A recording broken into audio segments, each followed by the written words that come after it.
Hello everyone, very good morning. So बच्चों, आज हम अपना कुछ नया टॉपिक लेके आए हैं। तो बेटा, ये जितने भी क्वेश्चन मैंने लिख रखे हैं इस पे, ये हमारे लास्ट ईयर 2015, 12, 13, 14 जितने भी क्वेश्चन आए हुए हैं उनमें से मैंने कुछ सिलेक्ट करके क्वेश्चन लिखे हुए हैं जो आज हम सॉल्व करेंगे। तो बच्चों, हर एक चैप्टर में से हम ऐसा ही करेंगे। अब हर एक चैप्टर को उठाएंगे, उसमें से जितने भी क्वेश्चन पहले आए हुए हैं उन सबको हम डिस्कस करेंगे। इससे जो हमारा टारगेट है 2020 का नीट का एग्ज़ाम जो होगा वो शायद उसके हम कुछ पास चले जाएं। तो सारे बच्चों को बहुत हार्डवर्क करना पड़ेगा इसके लिए। पहले से टॉपिक जो है, जैसे आज मैंने यहाँ पे ब्लड सर्कुलेशन चैप्टर लिखा है, तो ब्लड सर्कुलेशन चैप्टर जो है उसको रीड करना पड़ेगा, फिर जा कर के जो क्वेश्चंस हैं उनको आप आसानी से सॉल्व कर सकते हो। और एक चीज़ और ध्यान रखनी है आपको, जैसे ही मैं आपके ये क्वेश्चन सॉल्व करवाऊंगी, मैंने 4 ऑप्शन बोले, तो उसमें से पहले से ही आपको अपना आंसर सोच के लिख लेना है। उसके बाद जब मैं आंसर बताऊंगी आपको उसके साथ मैच करना है। और जब वीडियो कंप्लीट हो जाएगी हमारी, तो लास्ट में कमेंट में आपको ज़रूर बताना है कि आपके कितने क्वेश्चंस ठीक थे, और अगर ठीक नहीं थे तो भी आपको बताना है, ठीक है। तो हम स्टार्ट करते हैं टाइम वेस्ट ना करते हुए। सो बच्चों, बिल्कुल ध्यान से देखना है आपको, क्योंकि जो हमारा नीट का एग्ज़ाम है या फिर और कोई भी कॉम्पिटिटिव एग्ज़ाम होते हैं, इनमें हार्ड वर्क के अलावा स्मार्ट वर्क भी काम करता है। तो आपको क्या करना है, ध्यान बहुत अच्छे से यहीं पे रखना है, इधर उधर कहीं ध्यान नहीं जाना चाहिए आपका। सो स्टार्ट करते हैं। देखो, फर्स्ट जो क्वेश्चन है हमारा ब्लड सर्कुलेशन में से। देखो बच्चों, आपको पता है कि हर एक क्वेश्चन जो है वो हमारा नीट में 4 मार्क्स का होता है, नेगेटिव मार्किंग होती है। तो अगर आपने क्वेश्चन गलत कर दिया तो आपका 1 नंबर कटेगा, और अगर आपका बिल्कुल ठीक है तो आपको 4 नंबर मिलेंगे। तो उसी के हिसाब से आप हर एक क्वेश्चन जो ठीक है 4 ऐड करो, गलत है तो 1 माइनस कर दो। इस तरह से आपको करना है, और लास्ट में कमेंट में बताना है कि आपने कितने क्वेश्चंस के ठीक जवाब अपने सिलेक्ट किए हैं और कितने गलत हो गए हैं आपके। तो जो नई नई वीडियो हमारी आती जाएंगी, हर एक वीडियो को आपने देखना है। हर एक वीडियो में लास्ट में अपना खुद का आपको ये देखना है कि हमें कितना आता है, और देखनी है कि हमारी इम्प्रूवमेंट कितनी हो रही है हर एक वीडियो में। तो चलो बच्चों, फर्स्ट क्वेश्चन है, blood clotting corpuscles is, blood clotting corpuscles जो है वो इनमें से कौन सी है। सो फर्स्ट है इरिथ्रोसाइट, ये तो आरबीसी होती है, तो ये तो ब्लड कोagulation का काम नहीं करता।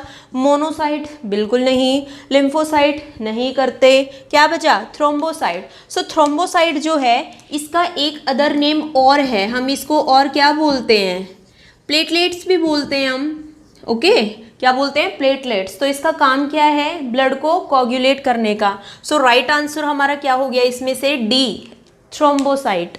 नेक्स्ट है, which of the following is required for RBC formation. अब बच्चों एक बार ये ऑप्शन देख लो, आरबीसी की फॉर्मेशन के लिए किसकी ज़रूरत पड़ती है, आरबीसी की फॉर्मेशन के लिए किसकी ज़रूरत पड़ती है। ऑप्शन एक बार अच्छे से देख लो, अपना आंसर सोच लो, और उसके बाद जब मैं आंसर बताऊंगी तो उसके साथ आप मैच करना। तो किस किस की रिक्वायरमेंट होती है आरबीसी के फॉर्मेशन के लिए, vitamin C, vitamin B1, 2, folic acid, या फिर सबकी। सो हमारा आंसर क्या हो गया, ऑल। अब कैसे, क्योंकि हमको पता है कि जो आरबीसी है, जब आरबीसी की प्री मैच्योर स्टेज होती है तो उसमें न्यूक्लियस प्रेजेंट होता है, बट बाद में जैसे जैसे वो मैच्योर होती है तो उसका न्यूक्लियस डिसअपीयर हो जाता है। तो आरबीसी जो है उसको पूरी तरह से मैच्योर करने के लिए इन सब की ज़रूरत पड़ती है, और ये सारे के सारे क्या कहलाते हैं, मैच्योरेशन फैक्टर भी कहलाते हैं।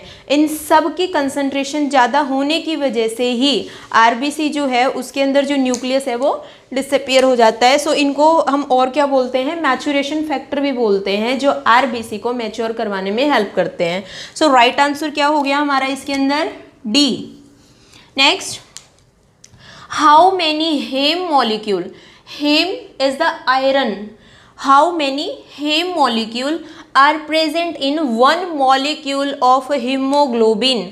अब हीमोग्लोबिन का जो एक मॉलिक्यूल है उसमें हेम, आयरन के कितने मॉलिक्यूल जुड़े होते हैं। सो बेटा कितने होते हैं, 4 होते हैं। ये हमने पढ़ा हुआ है। कितने होते हैं? 4 होते हैं। Next, both RBC and WBC are formed in the, एक बार और पढ़ो, both RBC and WBC are formed in the, RBC और डब्ल्यूबीसी दोनों कहाँ पर बनती हैं? तो कहाँ पर बनती है बेटा? आंसर सोचो अपना पहले। थाइमस ग्लैंड में बनती हैं आरबीसी और डब्ल्यूबीसी? नहीं। एड्रेनल में? नहीं जी। थायराइड में? नहीं सोचा हमने। बोन मैरो में सोच सकते हैं, क्योंकि भाई बोन मैरो जो है वहाँ पर तो आरबीसी का फॉर्मेशन होता है और डब्ल्यूबीसी का भी फॉर्मेशन होता है ना। बट ये चीज़ अलग है कि भाई उनका डिफ्रेंशिएशन कहाँ पर जाकर हो रहा है। तो सही आंसर हमारा क्या हो गया इसमें? D, bone marrow. आप अपना आंसर मैच करें, अगर ठीक है तो अपने 4 नंबर ऐड कर लें, अगर गलत है तो वहाँ से काट दें number. Next, a mature mammalian RBC is unusual because, क्या बोला है? A mature mammalian RBC is unusual because, एक मैच्योर मैमल्स की जो आरबीसी होती है वो मोस्टली अनयूजुअल होती है। क्यों होती है? हमने भाई ऊपर भी इसका छोटा सा हिंट यहाँ से मिल सकती है हमें। तो ऑप्शंस पढ़ते हैं, क्या है हमारे? First, it exhibits the diapedesis. Second, it is colourless. Third, it has no nucleus. Fourth, it can change its shape. तो सारे के सारे ऑप्शन पढ़ के हमें क्या पता चल रहा है कि भाई हमने तो आरबीसी में एक ही चीज़ पढ़ी है, मेन चीज़ जो पढ़ी है क्या, कि भाई आरबीसी जो है जब मैच्योर हो जाएगी, क्या लिखा है यहाँ पे? मैच्योर मैमलियन, मतलब आरबीसी जब पूरी तरह से मैच्योर हो जाएगी तो उसका जो न्यूक्लियस है वो क्या हो जाता है? डिसअपियर हो जाता है। सो क्या हो जाएगा इसका answer? It has no nucleus, nucleus नहीं होता है मैच्योर मैमलियन आरबीसी में। नेक्स्ट क्वेश्चन पे आओ। ब्लड प्लाज्मा कंटेन, अब ब्लड प्लाज्मा जो है उसमें कितने % वाटर होता है? एनसीईआरटी में जो ब्लड सर्कुलेशन वाला चैप्टर है जहाँ से प्लाज्मा शुरू होता है उस टॉपिक की फर्स्ट लाइन में लिख रखा है ये कि प्लाज्मा के अंदर वाटर की कितनी कंसंट्रेशन होती है। सो कितनी कंसंट्रेशन होती है? 60%, 80%, 90% या फिर 98%। तो बच्चों क्या होगा इसका आंसर? जिस बच्चे ने एनसीईआरटी की एक एक लाइन को अच्छे से रीड किया है वो बच्चा इसका आंसर फटाक से दे सकता है। सो आंसर बता देती हूँ इसका क्या है? 60। ठीक है, प्लाज्मा में वाटर की कितनी कंसंट्रेशन होती है? 60% होती है। नेक्स्ट क्वेश्चन पे आते हैं। लाइफ स्पेन ऑफ आरबीसी, बहुत ही ज़्यादा आसान क्वेश्चन है। 2015 में ये क्वेश्चन पूछा हुआ था, तो इतना आसान क्वेश्चन है। अब मेरे ख्याल से सारे बच्चों को आंसर पता है इसका, तो अपना अपना आंसर साइड में लिख लो। ऑप्शंस देख लेते हैं एक बार। 20 डेज नहीं, 120 डेज सोचते हैं, 100 डेज देखते हैं, 180 डेज। अब बेटा सारे बच्चों ने पढ़ रखा है, जब हमने आरबीसी, डब्ल्यूबीसी, प्लेटलेट्स तीनों के बारे में पढ़ा था तो सब पढ़ा था, कहाँ पर बनती हैं, कहाँ पर ये डैमेज होती हैं, कितना लाइफ स्पेन होता है, सब। सो आरबीसी का लाइफ स्पेन कितना होता है? 120 डेज। कितना होता है? 120 डेज। नेक्स्ट क्वेश्चन पे आ जाओ। Which of the following is phagocytic, इनमें से कौन सी सेल एक फेगोसाइट सेल है? अब फेगोसाइट का मतलब क्या होता है बच्चों? जो डेड सेल को एनगल्फ कर जाए, किसी बैक्टीरियल या फिर फॉरेन पार्टिकल्स को एनगल्फ कर जाए। तो इनमें से कौन सी ऐसी सेल होती हैं जो ये काम करती हैं? First monocyte, second basophil, third eosinophils and last RBC. तो लास्ट से शुरू करते हैं एक बार। आरबीसी तो हो नहीं सकता, क्योंकि आरबीसी का तो ऐसा कोई कैरेक्टर नहीं है कि वो किसी डेड या फिर किसी फॉरेन पार्टिकल को इनहेल करती हो। फिर हम बात करेंगे ओसिनोफाइल्स की, फिर बेसोफाइल्स एंड मोनोसाइट। अब इसके लिए क्या है, ये भी हमारा एनसीईआरटी में बहुत अच्छे से दे रखा है, साफ साफ लाइन दे रखी है इसकी कि कौन सी सेल है जो फेगोसिटिक एक्शन परफॉर्म करती है। सो हमारा आंसर हो जाएगा इसमें मोनोसाइट। ठीक है, आप अपने आंसर के साथ मैच करो, अगर आपका ठीक है तो 4 नंबर ऐड कर लो, अगर आपका गलत हो रहा है तो 1 नंबर वहाँ से काट दो अपना। टोटल करके देखना कि आपके जो 10 क्वेश्चन है, मतलब 40 मार्क्स के हो गए हमारे, 40 में से आपकी आउटपुट कितनी है। Okay, next question, which vitamin help in blood coagulation. Blood के कोagulation में कौन से टाइप का विटामिन हेल्प करता है। तो बच्चों देखो, इसके लिए क्या था, एक पूरी टेबल बनी हुई थी। एनसीईआरटी में नहीं, थोड़ा सा एक्स्ट्रा बात कर रही हूँ अभी।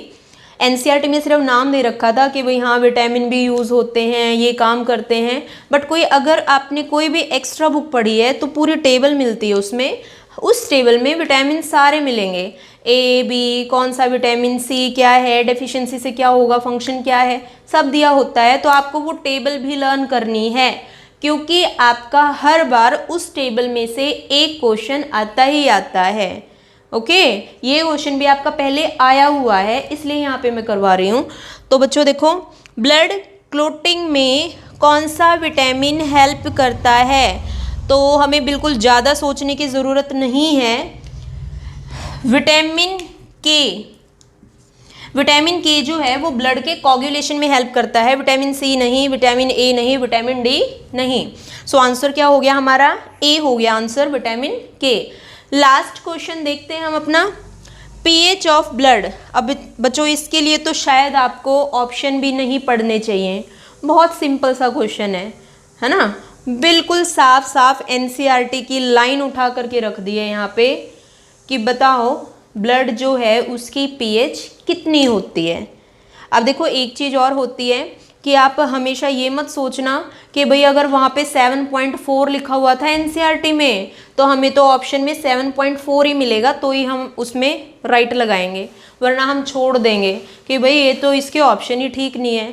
ऐसा कुछ नहीं है, अगर आपको उसके आसपास भी मिलता है तो आपको चारों में से जो सबसे नियर लगता है कि ये आंसर हमारा हो सकता है तो उस पे भी आप टिक कर सकते हो। कभी भी ये नहीं सोचना है कि भाई 92 है तो 92 ही मिलेगा परसेंटेज, वो हो सकता है 90 से 93% एवरेज हो, तो वो भी आंसर हो सकता है। सो देखो यहाँ पे क्या होगा हमारा, पीएच ऑफ ब्लड, ब्लड की पीएच कितनी होती है, मोर देन 7, क्या 7 से ज़्यादा होती है, 7 and 8, क्या 7 और 8 के बीच में होती है, लेस देन 7, क्या 7 से कम होती है, या फिर इनमें से कोई भी नहीं। अब भाई जिन बच्चों ने एनसीईआरटी को रट रखा है, जिन बच्चों को पता है एनसीईआरटी से बाहर कुछ नहीं आना, उससे बड़ा कुछ नहीं है, तो उन बच्चों को साफ साफ आंसर पता है। तो आंसर क्या है, 7 and 8 के बीच की पीएच होती है। बट आपको एक बार श्योर भी बता देती हूँ कि कितनी होती है, एग्जैक्ट कितनी होती है, 7.4 पीएच होती है ब्लड की। बट अगर देखो यहाँ पे 7.4 के आसपास तो कुछ लग नहीं रहा हमें, बस ये लग रहा है 7 and 8, तो हमारा आंसर क्या हो जाएगा, बी। ओके, बट एग्जैक्ट जो है वो हमारी ब्लड की पीएच कितनी होती है, 7.4। तो बेटा ये आज के लिए हमने ये 10 क्वेश्चन किए हैं, आगे भी करेंगे, अभी पूरे नहीं हुए हैं हमारे ये। हर एक चैप्टर में हम क्या करेंगे, जितने भी क्वेश्चंस हमारे पहले आए हुए हैं उन सब को डिस्कस करेंगे। इससे क्या होगा, अगर आप वीडियो को देखेंगे, मेरा आंसर बिना सुने पहले अपना आंसर रखेंगे, फिर जब मैं आंसर बताऊं तो उसके साथ आप मैच करोगे, तो इससे जो आपने अपना एम डिसाइड किया है आप उसको बहुत अच्छे से अचीव कर पाओगे।